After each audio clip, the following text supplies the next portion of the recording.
Halo semuanya, selamat datang di channel Sound Dignity. Bersama dengan saya Sebastian, yang seperti biasa akan sharing info dan racun mengenai dunia personal audio, baik itu audio portable ataupun desktop audio.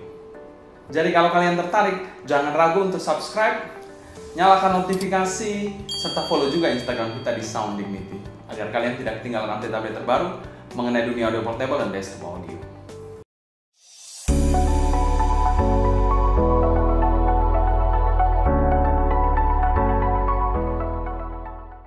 Oke, di video kali ini kita akan membahas beberapa tweaking pada in-ear monitor. Buat kalian yang nggak familiar dengan tweaking itu semacam ya utak-utik atau oprek in-ear monitor kalian agar in-ear monitor kalian itu menghasilkan output suara atau suara yang lebih maksimal ataupun suaranya berubah. Tweaking in-ear monitor yang akan kita bahas ini mungkin sebagian besar tweakingnya kita tidak asing lagi dan mungkin sudah sangat familiar. Tweaking yang pertama yaitu AirTips.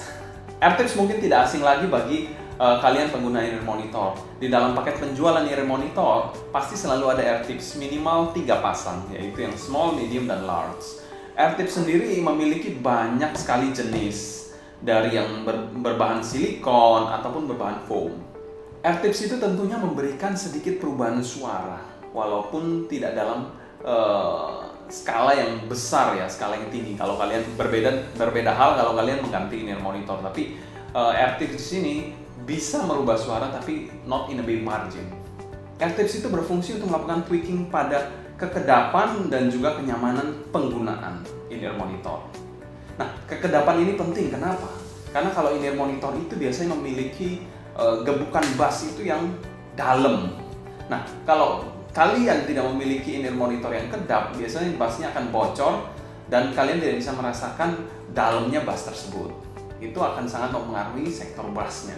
Yang kedua yaitu kenyamanan. Kalau kalian menggunakan in-ear monitor nggak nyaman, tentu akan menjadi sebuah hal yang mengganggu. Jadi kalau kalian pada saat menggunakan in-ear monitor, kalian akan merasa tersiksa kalau kalian tidak menggunakan AirTips untuk mendapatkan kenyamanan yang pas.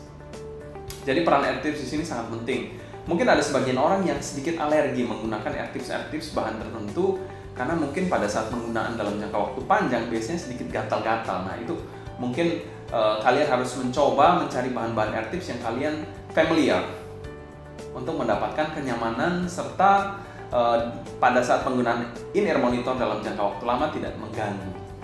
Untuk AirTips sendiri memiliki banyak sekali bahan, dari yang paling umum aja biasanya silikon sama foam, tapi mungkin ada bahan-bahan lain yang tidak saya bahas di sini. Selain itu juga AirTips itu ada berbagai macam jenis. Ada yang single flank, jadi dia kayak satu jamur gitu. Lalu ada yang double flank, jadi kayak ditumpuk dua, jadi 2 jamur semacam itu. Lalu ada yang triple flank, itu seperti yang digunakan pada in-ear monitor Etymotic seperti ini. Jadi dia triple flank, dia memiliki 3 jamur atau 3 kepala jamur seperti ini. Cukup unik dan penggunaannya akan sangat-sangat deep fit kalau kalian menggunakan AirTips yang triple flank. Jadi kalau contohnya triple flank seperti itu, ini contoh dari double flank. Double flank jadi ada 2 jamur seperti ini, jadi ada 2. Dan yang single flank itu yang seperti biasa yang kita gunakan di in-ear monitor pada umumnya.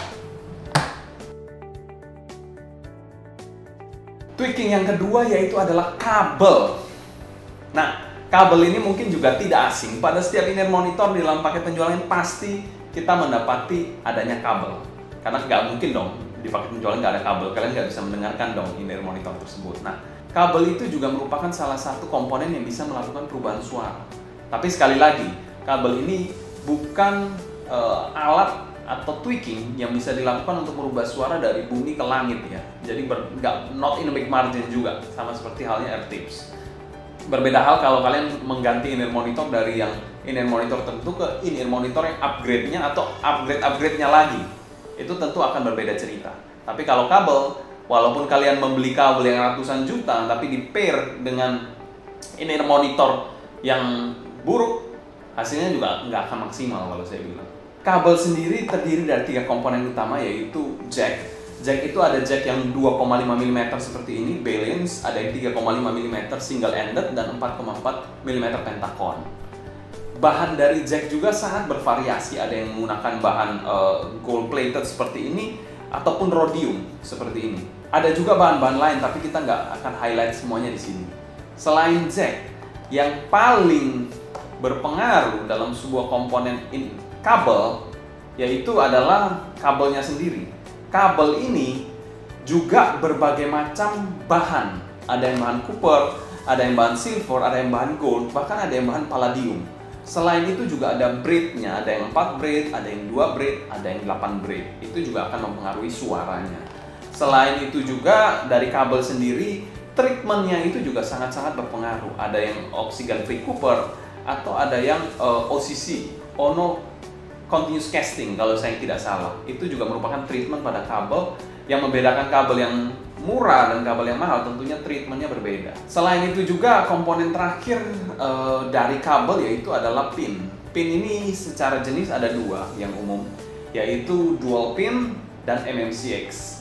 Di pin ini juga ada bahannya yang berbeda. Yang setahu saya ini kan gold plated, secara yang umum gold plated, tapi ada bahan pin yang berbahan tellurium. Saya sendiri belum mencoba, jadi saya tidak bisa banyak berkomentar soal bahan itu. Kabel di sini tentunya tidak hanya memberikan tweaking pada suara atau pada output dari in-ear monitor kalian, namun juga yang paling penting adalah estetika. Jadi pada saat kalian menggunakan in-ear monitor, itu yang in-ear monitornya kan di dalam telinga, tapi yang menjuntai panjang sampai ke player kalian yaitu adalah kabel. Jadi kabel ini cukup menarik perhatian orang tentunya kalau kalian memiliki kabel yang aftermarket atau kabel-kabel tertentu yang menarik perhatian. Nah, kabel sendiri juga ada tweaking kabel yang lain seperti EV-IM Match seperti ini. Jadi ini biasa dikombine sama Campfire Andromeda. Fungsinya untuk apa? Fungsinya ini untuk mengurangi noise. Jadi kalau noise-nya berkurang, black background-nya bertambah, otomatis suaranya itu akan lebih, dinamikanya lebih dapat lah untuk penggunaan EV-IM Match ini. Jadi di sini ada juga 2 pilihan untuk ultra atau high gain atau ultra gain. Untuk IM Match ini semacam impedance adapter kalau kita ngomongnya. Ini juga salah satu tweaking kabel yang bagi saya memiliki pengaruh pada suaranya secara langsung dan audible. Maksudnya di sini bisa didengarkan dan bisa dibedakan. Jadi kabel ini salah satu tweaking yang memang bisa dikategorikan skalanya paling besar. Dari harga yang murah, dari kabel yang murah, bahkan sampai kabel yang ratusan juta pun ada. Jadi kalau kalian sudah over budget, bingung ngapain, ya in-ear monitornya sudah mentok. Kalau kalian ada budget lebih, ya silahkan kalau kalian mau beli kabel dengan harga ratusan juta. Tapi kalau saya sendiri, pasti saya gunakan untuk mengoleksi in-ear monitor lain. Tweaking yang terakhir untuk in-ear monitor, tidak lain tidak bukan adalah tweaking yang paling kontroversial, yaitu stiker, ball, dan ring. Tweaking stiker sendiri seperti stiker Rosencrantz. Itu stiker kecil yang ditempelkan pada in-ear monitor kalian dengan klaim memaksimalkan output suara dari in-ear monitor. Secara pribadi, saya sendiri pernah membeli stiker Rosencrantz, tapi bagi saya pribadi, saya tidak bisa mendengarkan perbedaannya secara signifikan. Ya mungkin telinga saya yang kurang bagus atau bagaimana, tapi secara suara saya belum bisa terlalu membedakan. Tapi saya waktu itu membeli stiker Rosencrantz yang kebetulan yang paling murah lah. Jadi mungkin efeknya kurang atau mungkin harus diperbanyak untuk mendengarkan perbedaannya. Nah, ada juga tweaking lain seperti ball dan ring. Nah, ball dan ring itu semacam bola dan kayak ring gitu, kayak cincin cukup besar, itu dimasukkan di dalam kabel. Itu biasanya produk dari 60 Element. Nah, saya sering kepo lah untuk produk seperti itu, tapi saya sendiri belum pernah mencobanya. Nah, untuk ballnya sendiri akan ditempelkan pada kabel kalian, ringnya juga akan dimasukkan di dalam kabel dengan klaim bisa memaksimalkan output suaranya. Tapi untuk bagian mana saya tidak bisa detail karena saya sendiri belum mencobanya. Kalau untuk ball dan ring.